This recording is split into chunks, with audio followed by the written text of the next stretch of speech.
On this week's episode of Marketing O'Clock. Local folks beware. It's open season on business hours. YouTube announced it's adding time to skippable ads. X is going the extra StreamYard with the new integration for live streamers. All on today's show. Welcome, you are listening to Marketing O'Clock. Just stay tuned. Digital marketing news, but let's get specific. Digital ads, SEO and analytics, social media and more. Pretty much everything that'll make your website perform. With new shows every Friday. We give you the news with sass and puns and definitely hot takes. Thank you for tuning in. You know what time it is. It's officially Marketing O'Clock. Settle in, sit back, keep it locked. Hey there, I'm Christine Zernheld. AKA Shep. I'm Nicole Waddington. And I'm Greg Finn. And it's officially Marketing O'Clock. Here on December 22nd, 2023. And before we get into all of the digital marketing news of the week, what's happening with you, Shep? First of all, you didn't put the date in the prep notes, so I don't blame myself. Second of all, just going to get out ahead of this. I have stains all over this shirt. I'm truly a disaster. We were talking about my coffee stains last week. It's not getting any better. Now I have stains on my shirt. Yep. It's just not good. I think they're from water, so that's my life. You have a little kombucha stain there. It's clear. That's why I drink it. Third, I don't know if you heard, but I'm a mom. Mm-hmm. And we're going through this really interesting phase with my toddler right now where at least once a day, she's in the kitchen. I'll hear her from the next room. She opens the garbage can and goes, "Not this!" And she's found something in the garbage that she's upset that we threw away. And it'll be like, you know, in the beginning, maybe I threw away like a random piece of artwork that was just like a piece of paper covered in paint. Sorry. Yeah. My mistake. Second time, there would be like these toy pom-poms that she pulled off of decorative items that have no use, and she finds them in the garbage and is beside herself that I threw them away. Gummy bears that she spit out on the floor. Wow. And and they like had debris on them from the floor. I want these. I'm like, no, you don't. You spit them out. She reached a new low the other day. First of all, I was in the bathroom. I walk out. Not this string. It was a red string. I'll put a picture of it in the show notes. Like, I have no idea where it came from, like an ornament or something. you need a child-proof garbage can. I guess so. People on TikTok are telling me that I need to like bury it under paper towels or like put it in the outside garbage. I don't have that kind of time. It's everything. Yeah, you just need to tell her to stop going in there. And then I'll try to blame my husband. I'm like, you know, your dad threw away your art. He listens to this show, by the way. You just outed him. Oh, he knows. Okay. But she always knows it's me because he doesn't clean, you know? Wow. So it's been fun. Thoughts and prayers when he hears this. Yeah. All right, and this week's show is brought to you by us. Woohoo! If you are looking for a PPC audit, we got you covered. Head on over to audit.marketingoclock.com and you will get a free complimentary 30-minute audit by yours truly. I'll run through your account, check out, make sure that you've got all your conversions set up properly, some areas where you can improve, some things that you might not have thought about in your accounts themselves. I've done quite a bit of these. I can usually get you quite a bit of information in just 30 minutes time, and it's completely free. If you take it, throw it in the trash next to the red piece of string when you're done with it. I don't care. You can call us, you can hire us. I would care, that'd be nice, but I don't care what you do with it. If you want a second set of eyes from yours truly, I promise you, you will be leaving with something that is a tangible takeaway that can help you make your accounts better. And there is a limitation. If you're under $5,000 in spend a month, we're probably going to tell you not to be on Google Ads, or it's sad. So if you're looking for some help, new year, new you, more work for me. If you want to give me more work, go ahead and do it. Audit.marketingoclock.com. And first up in the news this week, from 9 to 5 Google, there is a new article called YouTube will start showing fewer but longer ads on TVs. In other news, you can now watch Blippi on HBO Max. I don't know if you heard, but I'm a mom. I've never watched Blippi. I know. Did you watch any SpongeBob? Not yet. I I really don't like cartoons. Since I was a kid, I don't like the gross stuff they show, like when an eyeball has veins in it. I don't want to see that. Drool. I don't want to see that. That's the best part. How's he drooling under the sea? Wouldn't it just mix in with the water? How is there snow under the sea? None of it makes sense. Yeah, I can't. I just can't get with it. I mean, you're talking about a show where there's a squirrel living under the sea in a dome. Yeah, sandy cheeks. Yeah. I mean, at least she's in a dome. Does I she just love it wear? when they come out of the water and go into the earth and they wear the bubble on their head and it's full of water. That always makes me happy. It doesn't make any sense. That's the whole point. It's creative. Do you watch SpongeBob? I've never seen SpongeBob in English. I've seen it in other languages. She That's is the such most an Nicole enigma. answer I've ever heard in my life. And I bet that the language she heard it in wasn't even just Spanish. I bet she No. watched it in Italian. 2 hours later. YouTube has now announced that for the sake of, quote, better streaming experience, it will lessen how many ads you see on TV, but they are going to get longer. So this is specifically for people watching on a TV app like Google TV, a Roku streaming device, or smart TV. It's not going to affect people on their phone or tablet or anything like that. The option to skip, which currently comes after 5 to 10 seconds, could now take up to a minute to be able to skip based on Google's demo. But after that longer ad is viewed, fewer ad breaks will be seen throughout the entire video. YouTube said that this is based on a survey of viewers, so that they would prefer if ads were grouped together instead of split throughout the video. Okay, that's incorrect.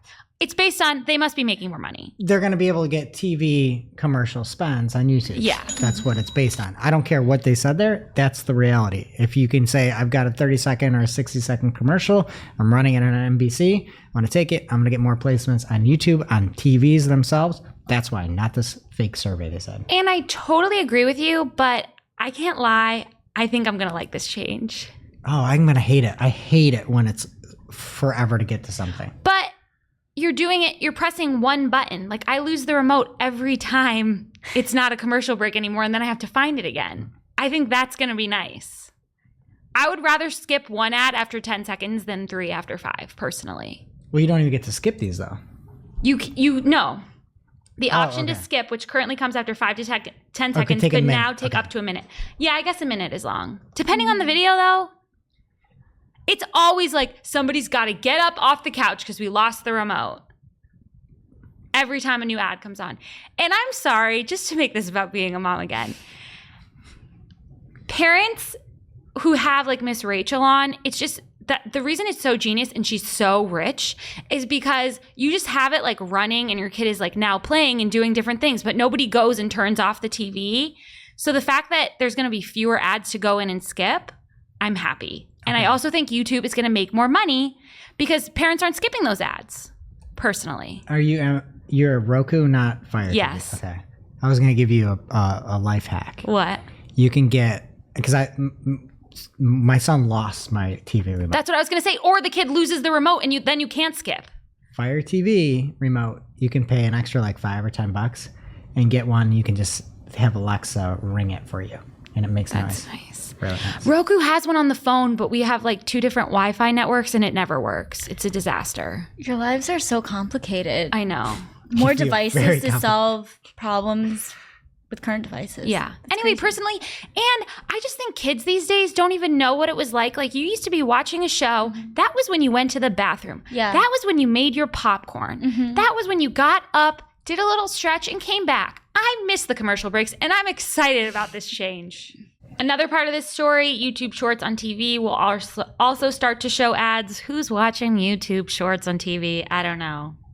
Again, I'm happy about this change. I think we're going to get better quality ads because they're going to be made for TV. Yeah. I'm excited about it. We'll see what happens. I'm not excited as a user. I'm excited as a marketer, I would say, especially if you spend a lot of money on traditional stuff. That's huge, especially these folks that are local and things like that. If you know you're going to be able to have more of your video seen, that's a big deal. And that's a big deal. 6 seconds is not enough time to deliver a message. But that's the world we live in. What else is happening, Greg? Okay, your news was from 9 to 5 Google. Might as well be 12 to 12 Google after this update, because Joy Hawkins had a post back on December 7th. And she said, well, the news is out. The new ranking factor we're seeing that has a massive impact on ranking is hours. Again, this is local. She has a great... Hours with an H. I thought she was saying it was mine when I was just listening. Oh, no. Hours with an H. Yep. And she has a look at, in the city of Orlando, a bunch of different locations and whether they show up in the local results when they're closed. Many of them do not. And then when they're open, you can see that the majority of them are showing up in a top placement there.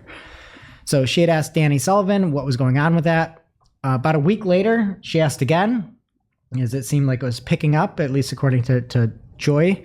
And Danny Sullivan on his @SearchLiaison X handle says, the team tells me we've long used, quote, openness, unquote, as part of our local ranking systems, and it recently became a stronger signal for non-navigational queries.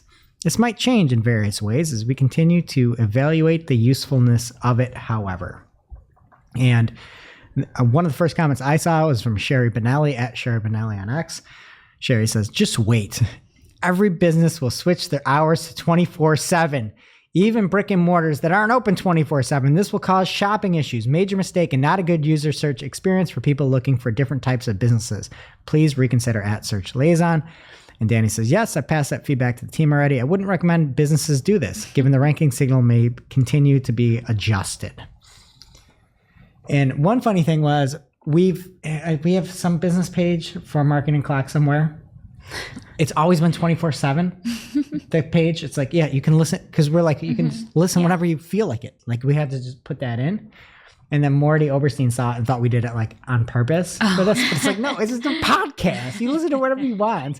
So he's laughing, thinking we did it to get local, whatever. But I do think this will probably denigrate a little bit. Is that a word?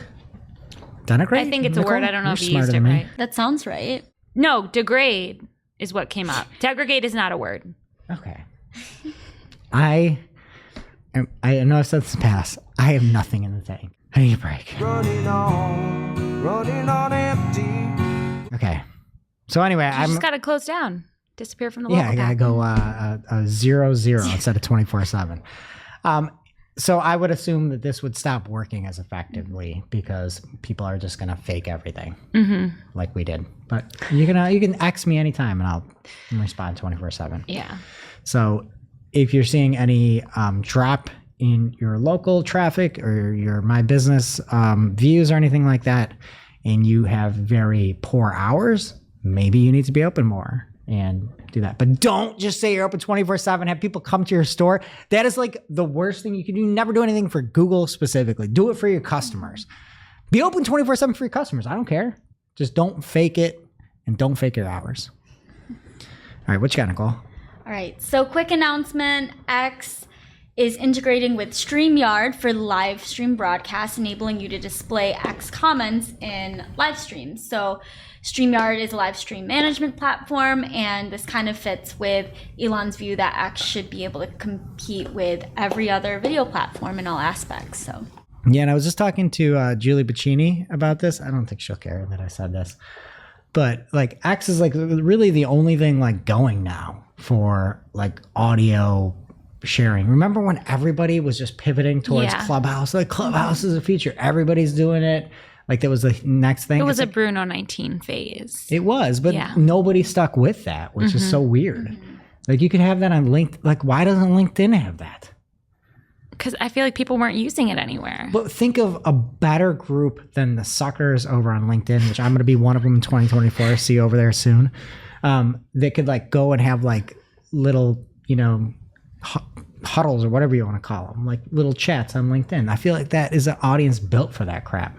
they're too busy hustling. Yeah. That's true. But don't you think that they have enough time to talk about their hustle, like in a Instead of write about it in like a 2,000 word and every one of them essay. is like out on the street, be like, maximize my time, but I still got to make my LinkedIn space. Right? Sounds like you're going to be joining them. Everybody's got a tie on the top, but like sweatpants on the bottom, so you can't see. Looking like they're doing work. Hopefully, there's no Jeffrey Tubin in there. Yeah, I guess that would make sense. Yeah, But they're I feel not like doing LinkedIn it. should do that.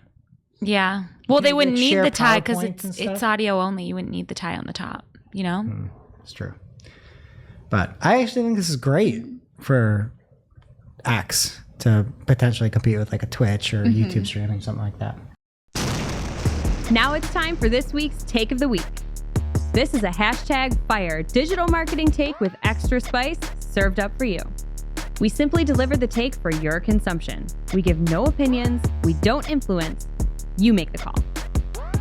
This week's Take of the Week comes from the one, the only, the Anthony Higman. Higman at Anthony Higman on X. Can we have a new category for Clocksters next year? Anthony's tweet of the year. Worst match of the year. Oh, I like And this is Oh, going to be a yeah, tight that's one good. between Google and Microsoft. it's still Yeah. 2023, but we already recorded them. Yeah, well, we'll count this for next year. Okay. So Anthony Higman says, Google, please confirm that search queries are just completely fabricated now. And he has a match for the keyword DUI. DUI. The term that matched DUI was TWO. Exact match to the keyword DUI. And Anthony Higman goes on to say, I'm going to count to 3. 1, DUI, 3. Can I make a bad joke? Yeah. It's the matching drunk. Maybe Google's just reading their mind and they really are too impaired to even type, let alone drive. And it knows what we don't, you know? Giving them a lot of credit. It's terrible. It's just like the stuff like this juxtaposed with the fact that if you need to contact support, many times it's going to cost you $50 now. Like this is, I know I say it all the time, this is the stuff that really, really is taking advantage of small businesses where you don't have a rep. You have to pay to even talk to somebody at Google. And now you're shelling out $50 to go dispute the fact that DUI, which is driving under the influence, isn't the same as TWO, which is a freaking number. I like how you spelled it out.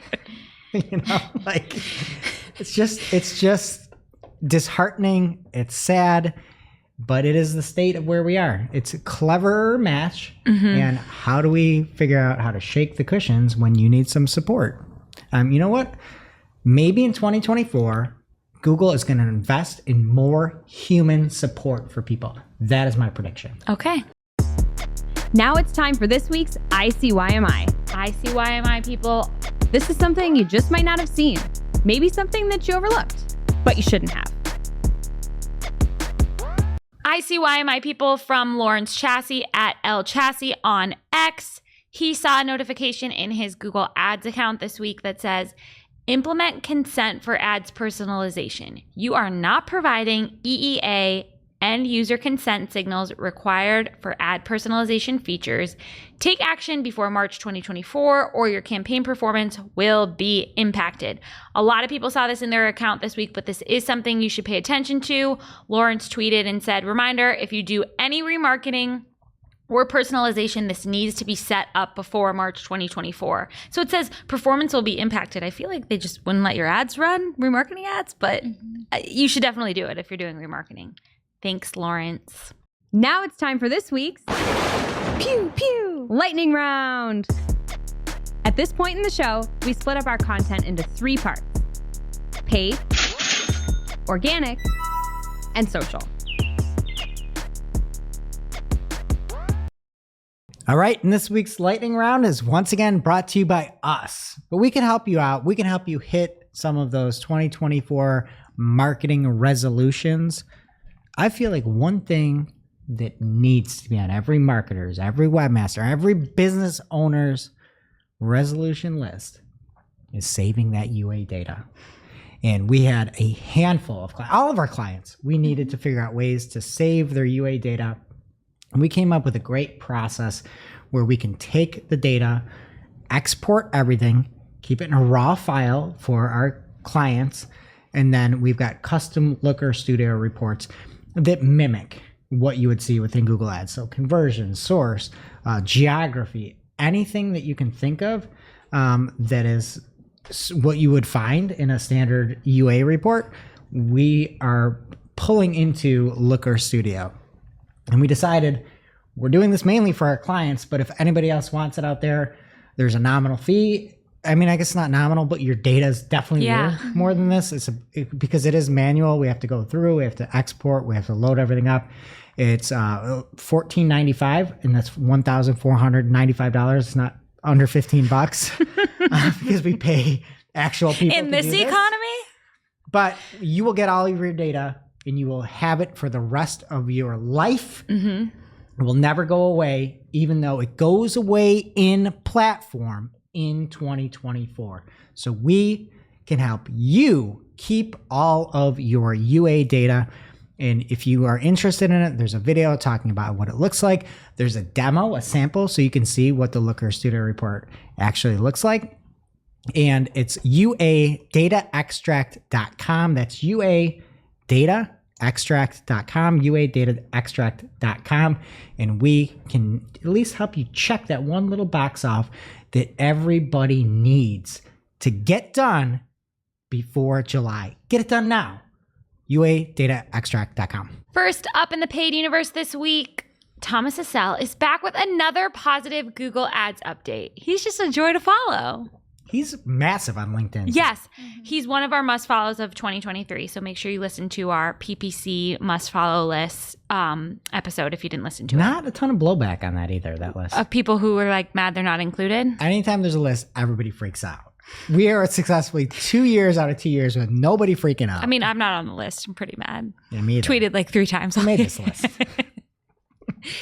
So this week, Thomas on LinkedIn again is talking about a big new PMAX update. He says he's seeing for the first time device metrics for PMAX campaigns populated with data. So you can see for mobile, computer, tablet, and TV with conversion data on the campaign level.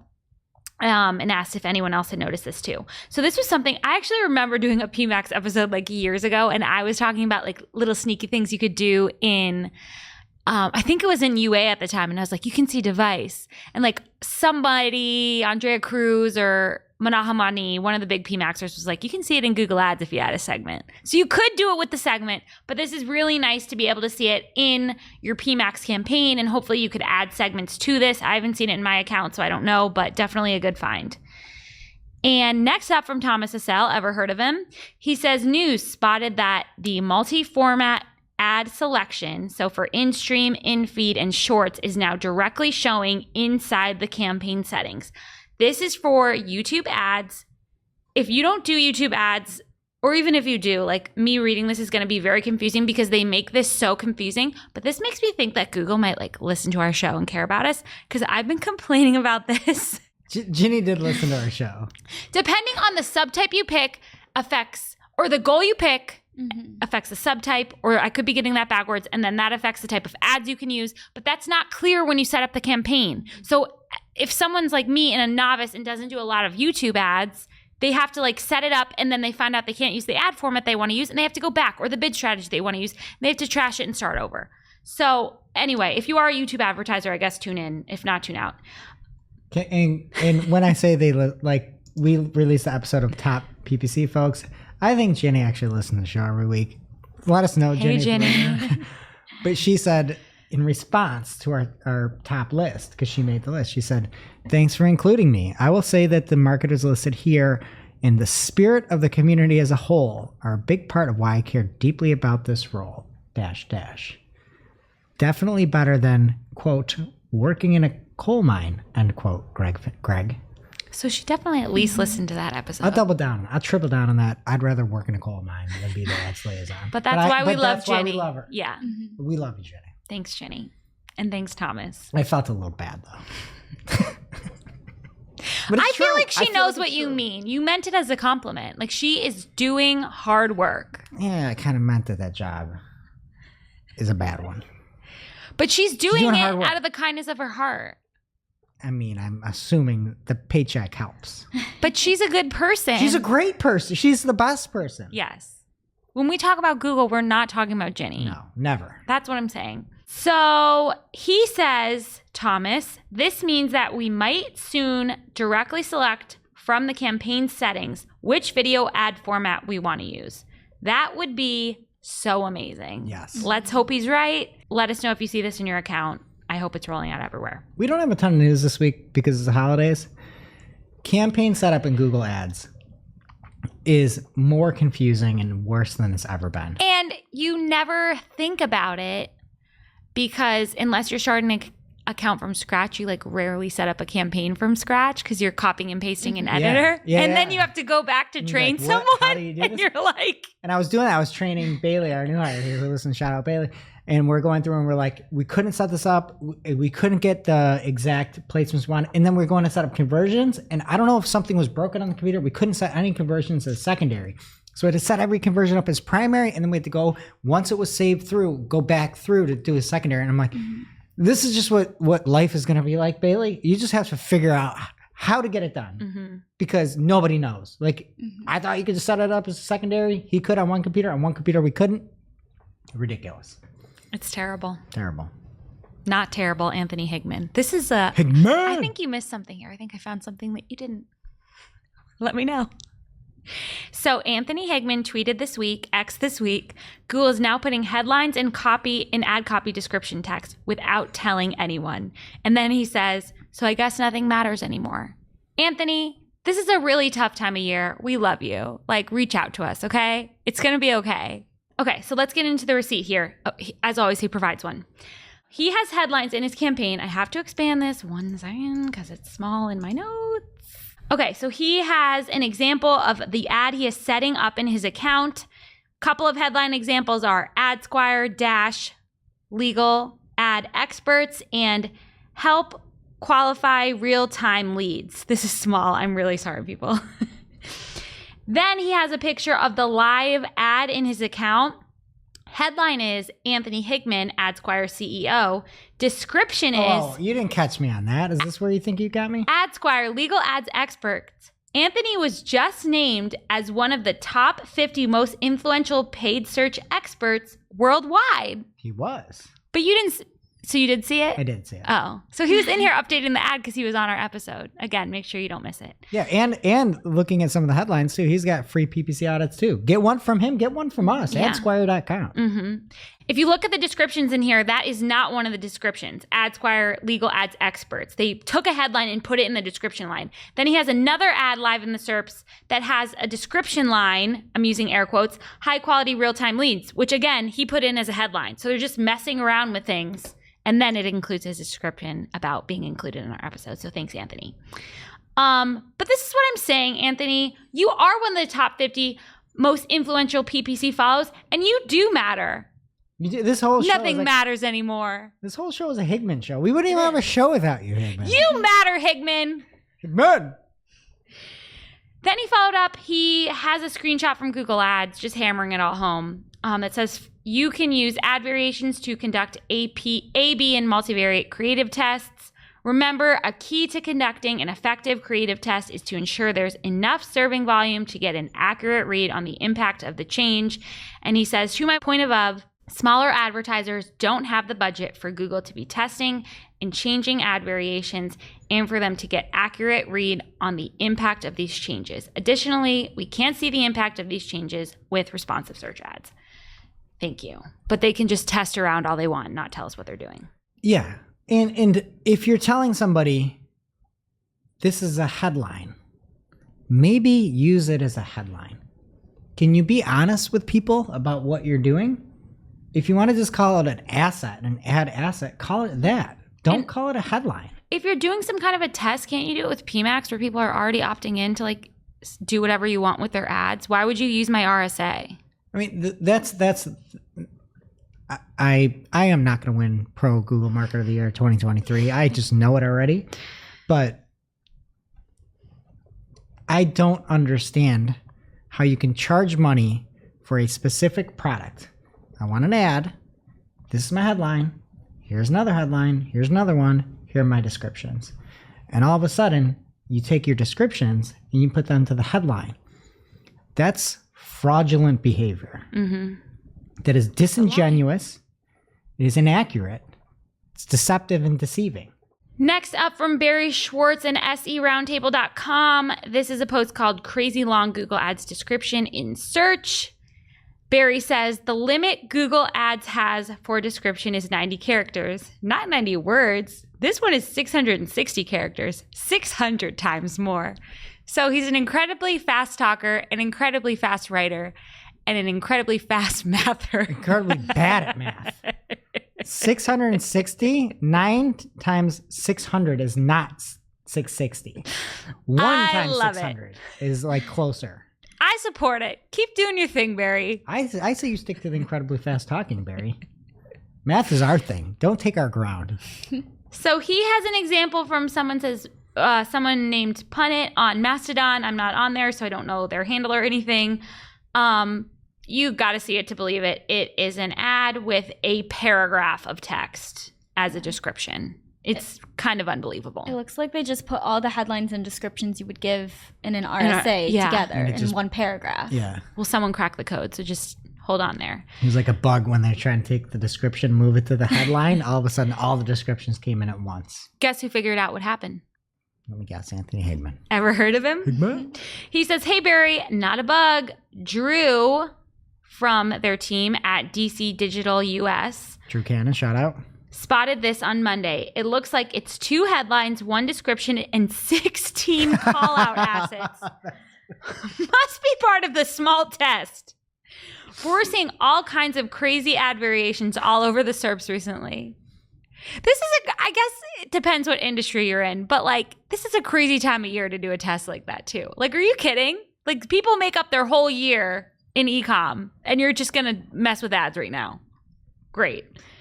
So use as many callouts as you can, people. That's the takeaway.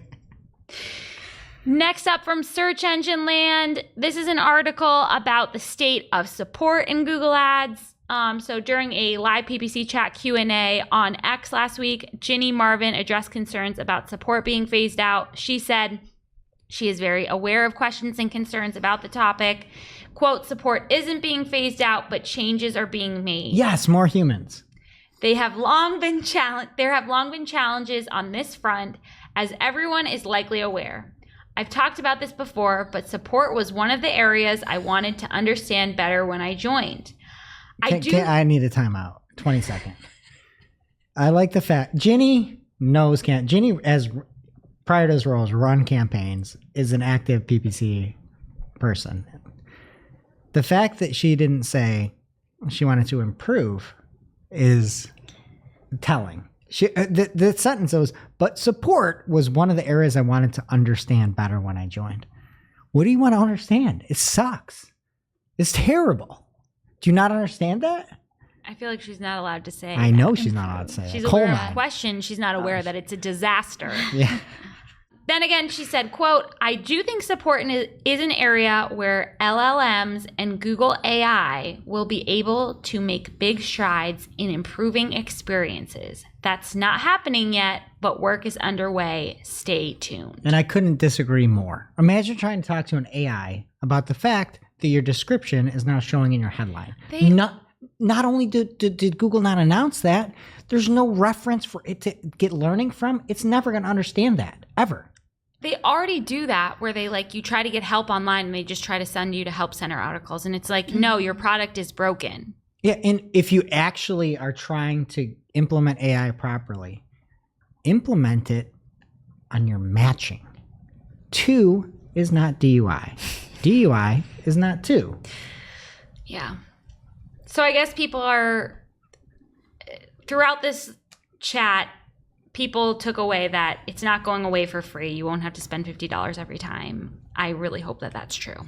And that's it for paid. What's happening in organic? All right, on to organic. First up from Mike Ryan, usually reported from the paid side of things, said, enhanced conversions hashed 1P PII, or first party personally identifiable information, has come to GA4. Google Ads will be a consumer of the GA4 data, not the other way around, which is pretty interesting. And in the analytics help document, it says, in addition to the privacy sandbox integrations, in the next few weeks, we'll start introducing the support for enhanced conversions in Google Analytics 4. And then it goes on to say, it supplements marketers' existing conversion tags and allows them to have a more accurate view of user conversions using hashed first-party conversion data from their website. With this new capability, you'll be able to more seamlessly use enhanced conversions by sending them from Google Analytics 4 to Google Ads. So interesting bit of news there. Also interesting over on YouTube by way of Glenn Gabe on X. Glenn says, interesting. YouTube launches free subscription offer to boost channel growth. And Nicola Agus, also on our top 50 PPC list, says, this promotion is designed to give viewers a taste of the benefits offered by subscribing to your channel. Once they recognize the value, there's potential for them to upgrade to full paying members. And this is covered in full over on searchengineland.com. She says, if you want to see if your account is eligible, you need to make sure that you have channel memberships enabled on your account. You need to offer a membership tier below $5. And then you can go up into the $ icon, choose membership gifting, and then you can gift 5 memberships for free. All right, and a point that not a lot of people are talking about, but Azim at Azim Digital on X is, he says, I'm not sure of the best way to phrase this, and this is genuinely meant as a concern rather than a criticism, but the fact that our friends and colleagues in the USA have access to SGE for a while, and us in the UK don't, I fear it puts us much further behind industry developments. And this goes to the EU as well. And he's not wrong. And it makes me feel real bad that I don't use it more. Well, yeah, I mean, it's I think it's super interesting to see what comes through, because I think a lot of what you see in SGE are more like hidden gem type things. It's not like personal experiences with stuff, but there are a lot more interesting articles I see a lot of times. A lot of like how-tos, top lists and things like that. And if this is the future of Google, it's pretty strange that there's a whole section of the world that can't use it. Like, Yeah, what are the plans there? You would think they would want to collect as much diverse data as how do people use it as possible. Yeah. And then imagine being like a UK company trying to serve people in the US. You're at a huge disadvantage. Yeah. So great point there, Azim. All right, from Madahi Jawada at Wissy_analytics on X. He says, Looker Studio, new feature December 14th. You can now transpose a table to get rows of metrics for columns of dimension values. It's a welcome feature. Contrary to my trick on my blog, this built-in feature keeps each metric format below number and currency. So you can take some sort of chart data and transpose it right within Looker Studio. Pretty nice.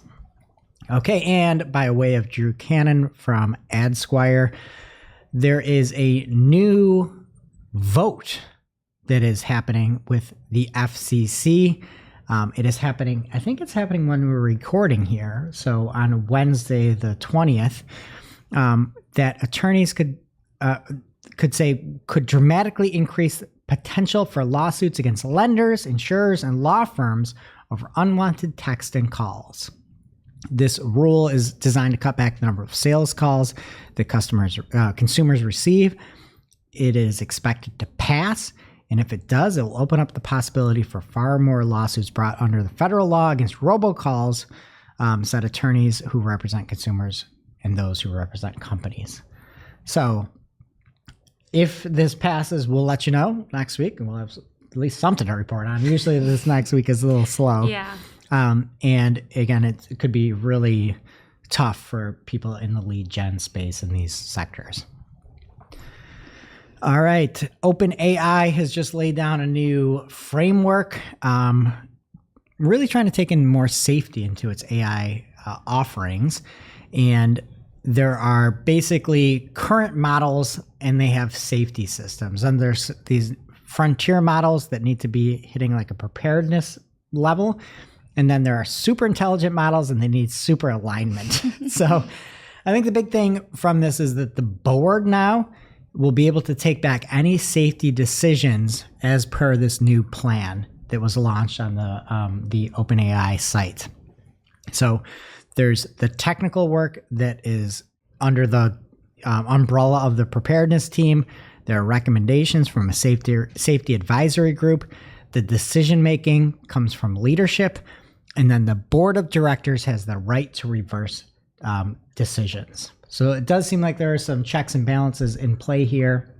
And if anything gets too wild, where it kind of alluded there might have been with all the Sam Altman stuff from about a month ago, the board of directors does seem like they can reverse those decisions. So when you say safety in AI, I just think of our story from earlier in the year when somebody asked, I think it was Bard, how to jump over a car, and it was like, like you should get a running start. Yeah, okay. I don't know what Bard. I don't know if Bard has a safety advisory group. Bard is not safe.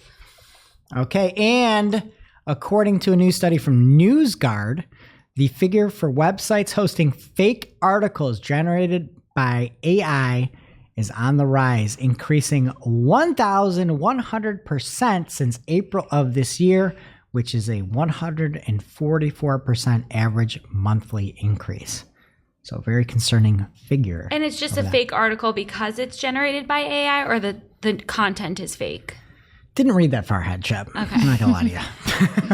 It just said fake from NewsGuard. Okay, another study from arxiv.org. Oh, wait. Hey, that just matched to DUI as well. Oh. Okay. It says that Google's new Gemini Pro actually is not all it's cracked up to be, as the announcement made it seem like.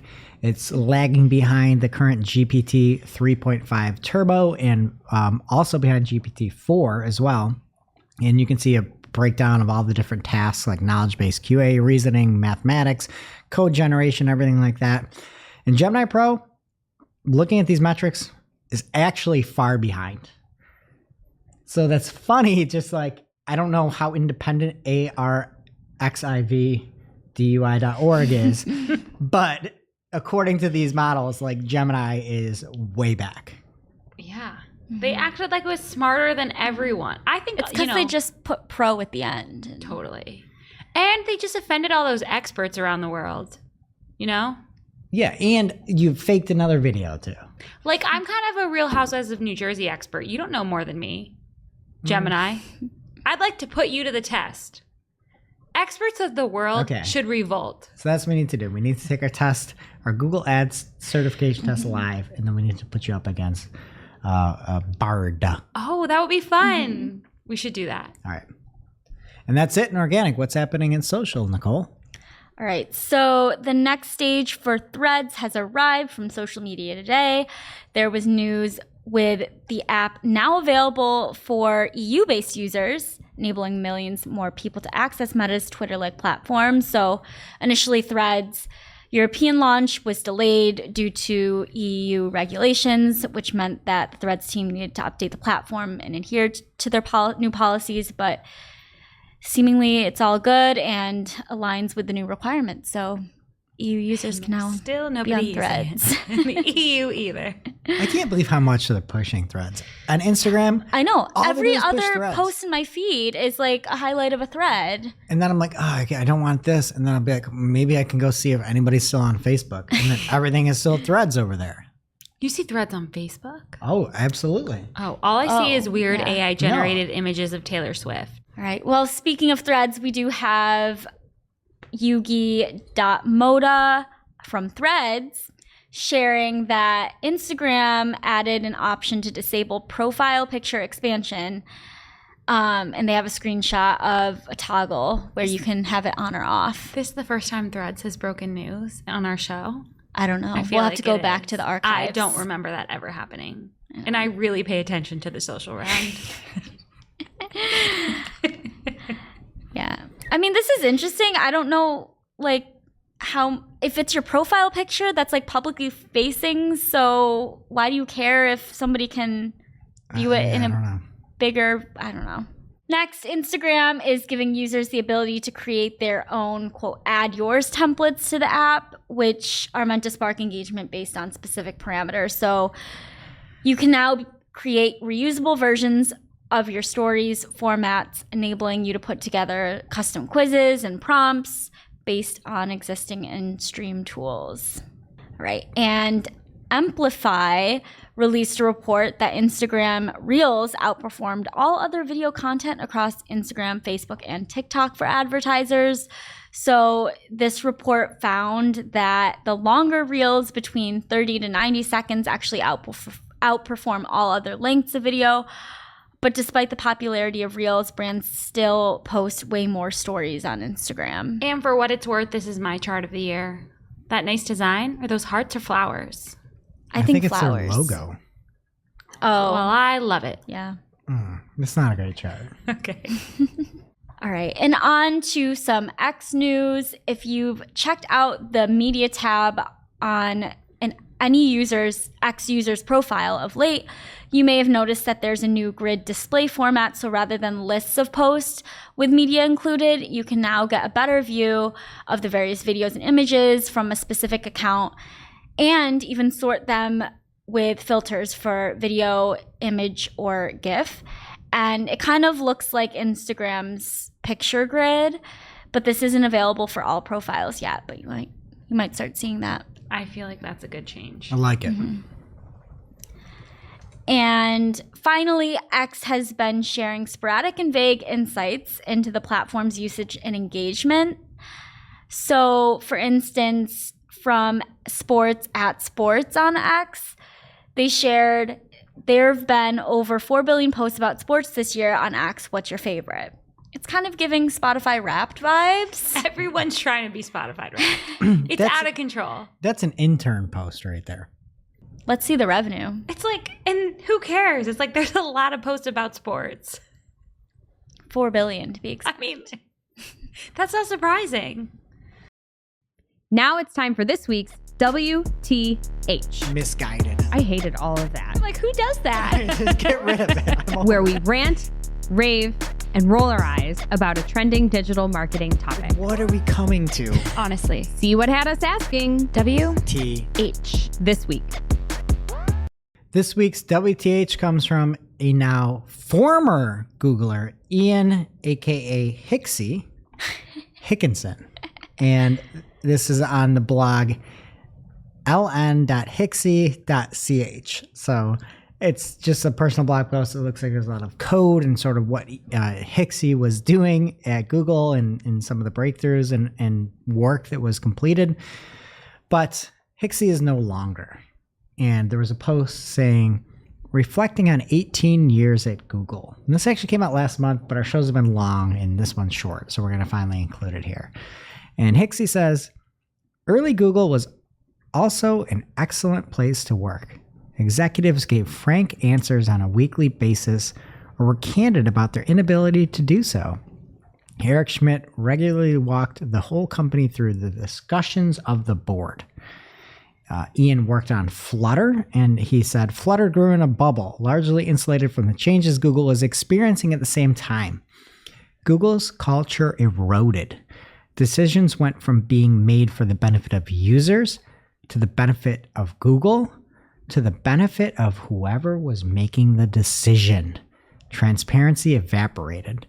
Where previously I would eagerly attend every company-wide meeting to learn what was happening, I found myself now able to predict the answers executives would give word for word.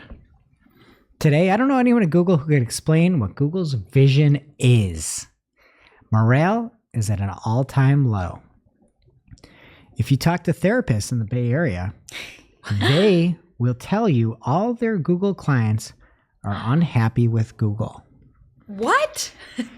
Then this is somebody that left. This took such a turn. Look, How does he know that? I'm just reporting what he's reporting. Okay. That's it. These are all alleged from him. Actually, they're true from him, but alleged in real life. So he goes on to say, then Google had layoffs. The layoffs were an unforced error driven by a short-sighted drive to ensure the stock price would keep growing quarter to quarter, instead of following Google's erstwhile strategy of prioritizing long-term success, even if that led to short-term losses. The very essence of don't be evil. The effects of layoffs are insidious. Whereas people might focus on the user, or at least their company, trusting that doing the right thing will eventually be rewarded, even if it's not strictly part of their assigned duties. After a layoff, people can no longer trust that their company has their back, and they dramatically dial back any risk-taking. Responsibilities are guarded jealously. And then goes on to say, knowledge is hoarded. because making oneself irreplaceable is the only lever one has to protect themselves from future layoffs. I see all of this at Google now. The lack of trust in management is reflected by management no longer showing trust in the employees either, in the form of inane corporate policies. In 2004, Google's founders famously told Wall Street, "Google is not a conventional company. We do not intend to become one." But that Google is no more. This is pretty wild, right? And he didn't say I said that. But I was reading this like, oh my gosh, I can't believe you're like writing all this stuff. I just think it really took a turn. Like, The therapist if you talk part. to the therapist in the Bay Area, they would say like, HIPAA, I'm not telling you anything. Like, Yeah. They're not gonna say that. And then he goes on and like roasts this one leader there too. And I can read that if you want. sure. Okay.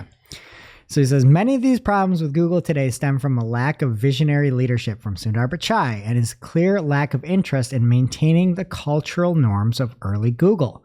A symptom of this is the spreading contingent of inept middle management. Take Janine Banks. Calls her out. It says, her department nominally has a strategy, but I couldn't leak it if I wanted to. I literally could never figure out what any part of it meant, even after years of hearing her describe it. Her understanding of what her teams are doing is minimal at best.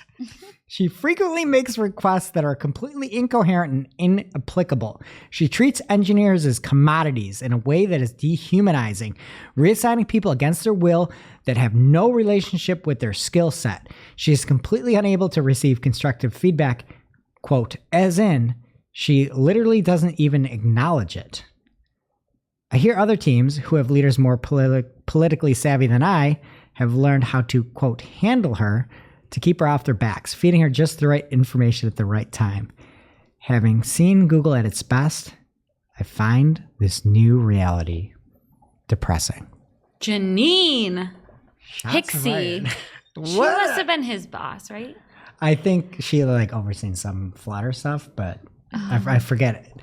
We've had this in here for forever and our shows have gone long, but just looking at this from somebody like that was there in like 2005 and now is out the door seems like, and I think a lot of the stuff we've seen, right? Like we've seen a lot of that stuff where it was saying like, is if you have innovation, even if it leads to short-term losses, like that's fine. We're trying to grow a better product.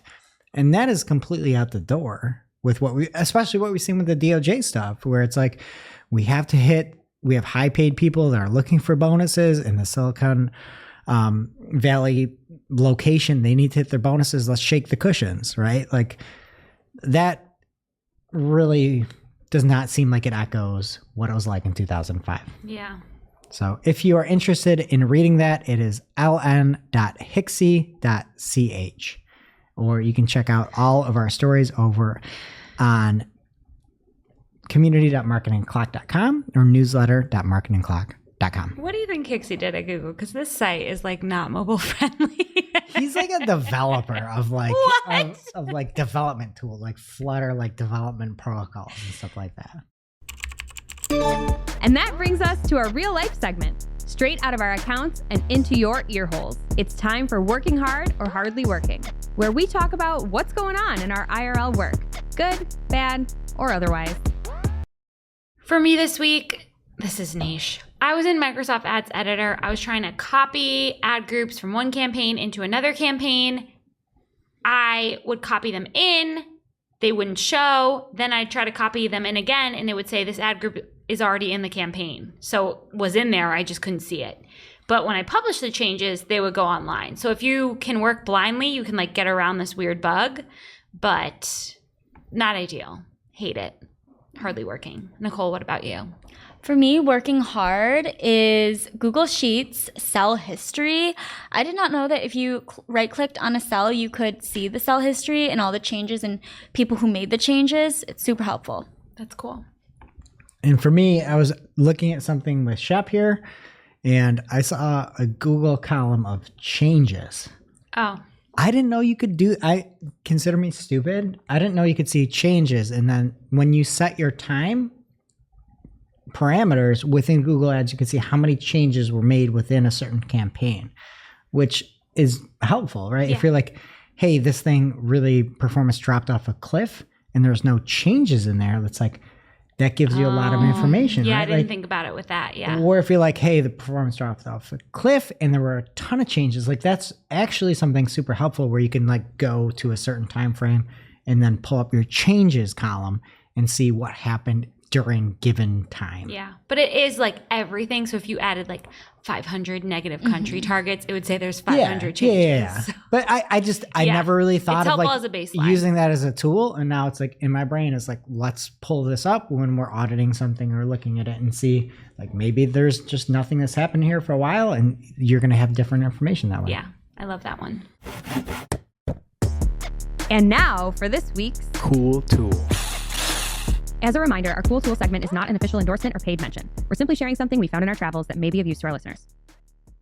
And is really, really cool. All right, this week's cool tool is the BERT Semantic Interlinker app version 2, brought to you by Lee Foot at Lee Foot SEO on X. Semantically interlink pages using sentence transformers and make logical connections to pages that will please your users and increase revenue. So, for example, if you take the page HP Original Ink, use this tool and it'll match to the following related pages like printer ink, printers, printer paper. And as always, we'll have the link in our newsletter as well as on Discord, newsletter.marketingoclock.com and community.marketingoclock.com. So pick your poison and check it out. Now it's time for our must-read marketing article of the week. An article so advanced, so in-depth, so detailed that we simply cannot cover it in its entirety on today's show. This week's must-read marketing article of the week is from Ad Exchanger by way of Anthony Hickman. Hickman says, good article on the current state of Google. Makes similar points that I've made that Google is oversaturating the marketplace because they have already acquired all the customers. Now, the only thing they can do is to continue to oversaturate the marketplace and or get people to buy into AI and get cloud revenue. And Ad Exchanger has a couple banger paragraphs. One saying, searching for revenue. Google monetizes ad space by targeting consumers who have searched for terms that indicate intent to buy products or services, such as where to lease a Nissan Rogue, best snowblower, Disney World deals, and so on.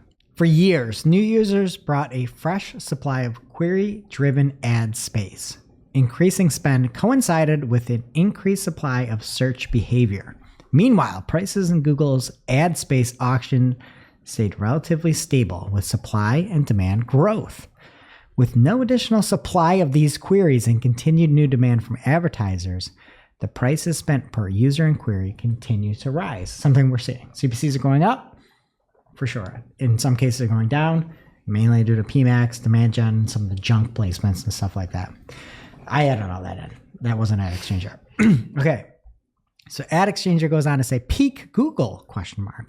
With very few potential users left to acquire and inflation cooling off, it appears that Google is reaching a peak state with its advertising business. This explains the increasing dependence on new revenue sources outside of advertising, such as Google Cloud, which were highlighted during the company's recent Q3 earnings call. As Google continues to mine other form of advertising monetization, media companies are beginning to rebuff further encroachment.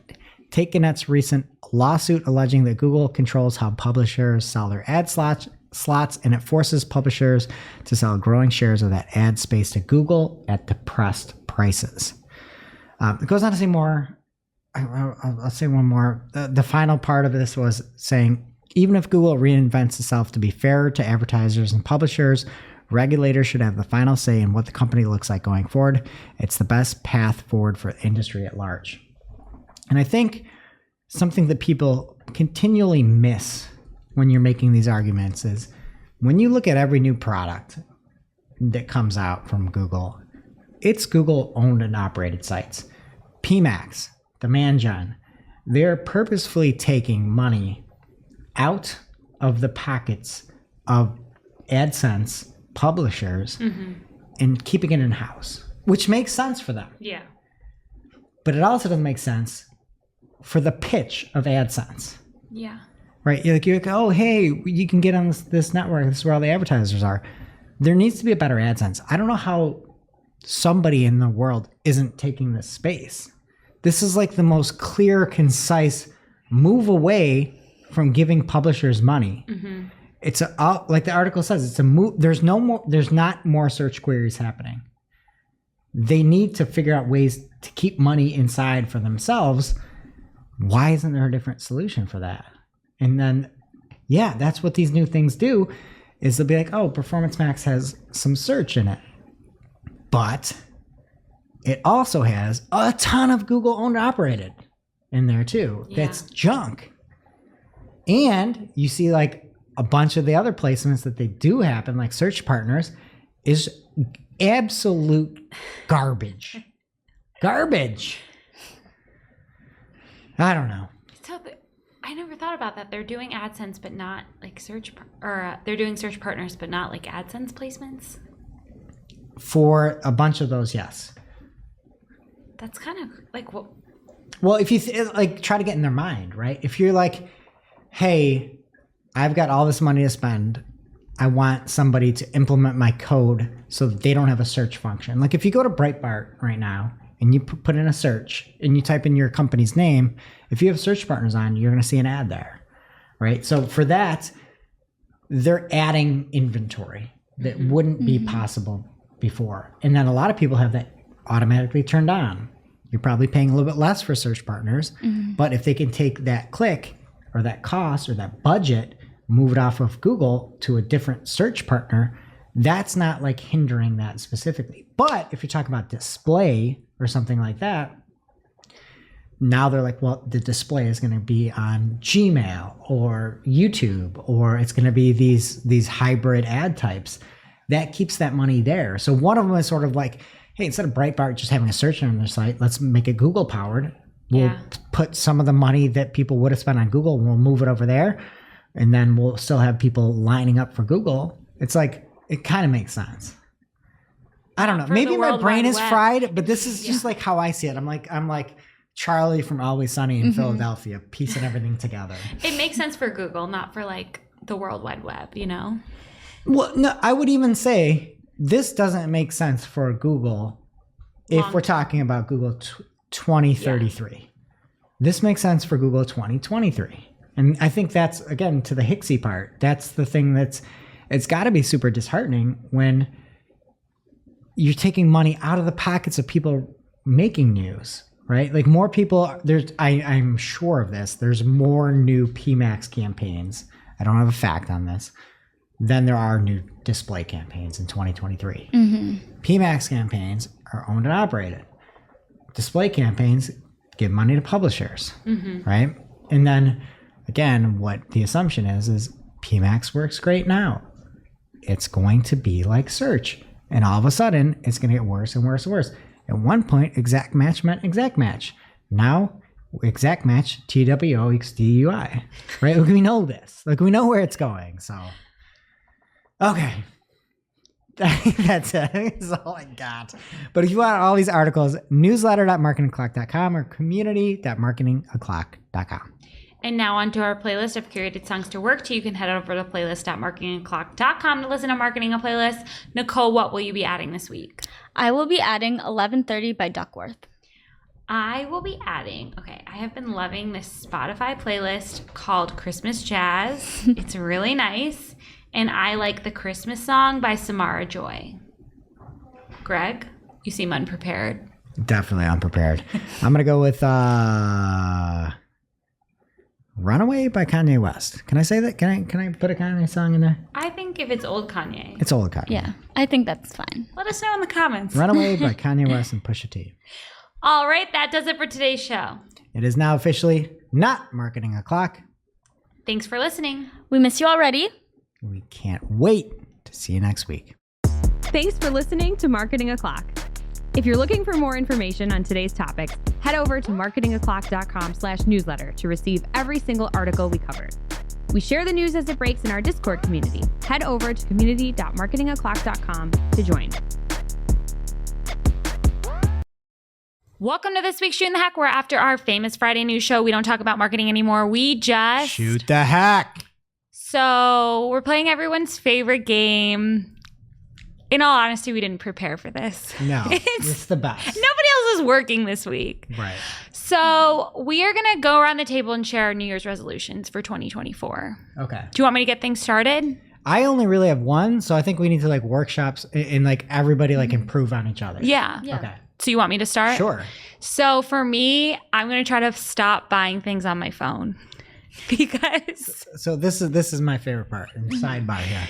She didn't say she's gonna stop buying things on her phone. Start trying. Start trying. That's how you know it's gonna work, right? It's not like, oh, I'm gonna stop doing this. No, I'm gonna start trying to stop. Simply thinking about it. yeah. Okay, so what the problem is you just buy too much stuff. Yeah, and like sometimes a purchase needs a little bit more consideration than the 5 seconds it takes to like double click for Apple Pay, you know? Last bad purchase from your phone was what? It's not bad, but I'm bad on Amazon with like household things. I'll like forget I ordered paper towels and order more. But I guess I'm going to use the paper towels anyway. But it's just getting a little out of hand. Yeah, I hear you. Or I buy things like in the wrong size. Those $100 jeans I bought in the wrong size. That was a phone purchase. Wait, I thought you loved those jeans. I do, but they just happen to fit in the size smaller. Okay. So Humble brag. that's what I want to know. They were stretchy. That's what I want to work on. It doesn't sound like a bad purchase, that. Okay. But it could have been terrible. They were non-refundable. Oh, yeah, that's right. Oh, Yeah. Okay. Well, so brave of you. so the only resolution I have currently, I need to maybe think of some more, so help out. I need to figure out how to walk on my hands for 18 yards. Is this a...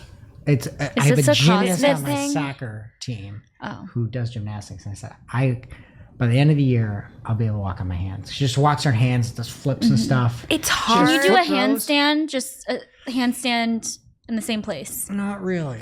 It's I core could try. strength. You want me to try here? I'll probably break something. Okay. Yeah, let's see. You're trying again? One more time. That one almost ended in disaster. I got 3 You steps. need to practice on a mat. Okay, so that's my resolution. Yeah. You're like the person on The Office whose resolution was just cartwheel. Do you have anything, Nicole? Yeah, so my resolution is to not fall asleep during a movie. Good luck. That is so Okay. easy. Can I make a recommendation Yeah. on like pro level starting your journey? Mm-hmm. Watch the movie on Netflix, Leave the World Behind. If you make it through this movie without falling asleep, you've passed the year. Your resolution, you just check it off. Why? Because it's so engaging, it would be hard to fall asleep. It is the least engaging movie you've ever seen. See, I'm going to be asleep even quicker than I usually am. That movie, it has like so many positive reviews. I've never seen a worse movie in my life. I've never been more furious either. What's its Rotten Tomato score? 75. How do you know? I looked it up. I'm like, do people think this movie is good? These critics are like, it's an amazing look at what could happen if we take the wrong turns. It's like, no. Nobody's prepared. The world's ending. You're like losing your kids. You're just boozing the whole time. Like, these are not things you do when the world's ending. Oh, I don't think I want to watch this. Nicole, you just need to be more like me and have crippling anxiety, and then you'll never be able to sleep. So my New Year's resolution is to work on my construction skills because I just bought a house. Whoa! We're Congrats. going to have to When did you buy a house? officially. The loan went through yesterday, so we agreed to purchase it about a month and a half ago. Nice. Yep. Congrats. Yeah, thank you. Great You need job, tools. I got a Tabes. bunch. You could borrow them. Ah, awesome. That's a lot of I need 'em. work. I think you should have a resolution to like meet a good contractor because It's all about who you know. you don't want to be doing that work yourself. I think I hurt my hand. Doing work on your house? No, Oh, doing a doing a handstand. handstand. Now you can't help Tapes with his construction I work. can't. I'm out. I'm sorry, Tables. That's terrible. Okay, yeah, I need to go to bed earlier. What time do you usually go to bed? I want to go to bed early, but like it ends up being midnight. And then we still have our 6-month-old in our room, and she wakes up as soon as we walk in. So then it's like 1 a.m. It's And then terrible. what time do you wake up? Depends on the day. 6:30, 7.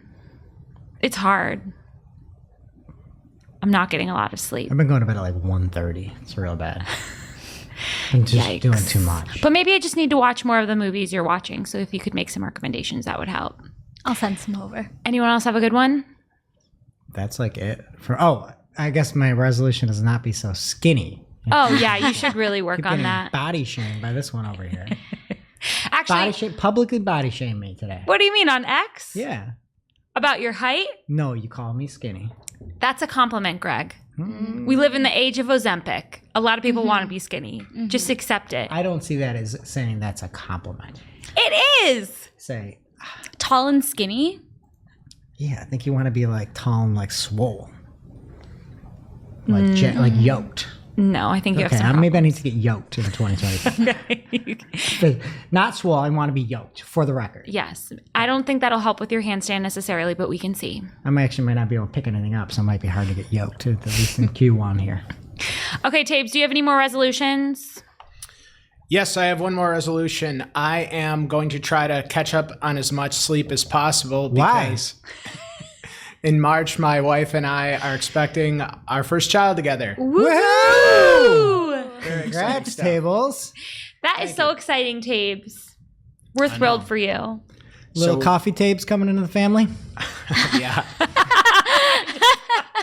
So we got everything going here in 2024. We got the house, we got the child, and I also have a stepson, and he's going to be loving life as well. It's So, all happening. But looking tell forward to it. everyone about your stepson's reaction to the gender, because it's my favorite story ever. He was kind of pissed. I found out it was a We were girl. expecting a girl, and he was really expecting a brother, and it took him like a week to get over it. Now he's excited.